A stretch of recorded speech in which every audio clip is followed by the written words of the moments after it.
J'ai l'impression que tout le monde a oublié que Nkunku était désormais du côté de l'AC Milan. Pourtant, cette équipe a plus d'un intérêt pour les suiveurs français. Tu as Nkunku, tu as Maignan, tu as également Adrien Rabiot qui a débarqué suite à ce qu'on connaît du côté de l'Olympique de Marseille. Et justement, le Milan fait un très beau début de saison qui se confirme avec ce match. Voici les compos qui étaient alignés face à Lecce. 3-0, un beau succès pour une équipe d'Allegri. On n'est pas habitué au score fleuve, mais c'est le deuxième 3-0 d'affilée qu'ils mettent.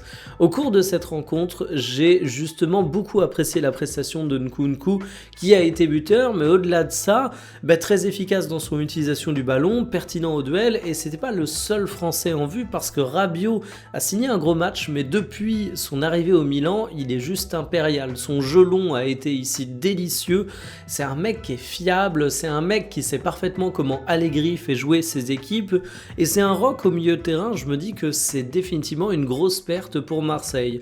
Et ce Milan, il était hyper intéressant et il te prouve que personne n'est indispensable. Théo Hernandez est parti, il n'y a pas de problème. Leao est blessé, il n'y a pas de problème. Depuis le début de saison, Pulisic est absolument formidable. Et bien ici, il débute sur le banc. Alors il fait une entrée où il est buteur, mais tu as réussi à t'en tirer sans lui.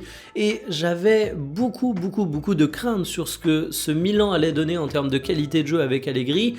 Eh bien, sans dire que c'est Guardiola de la grande époque, ça joue plutôt bien.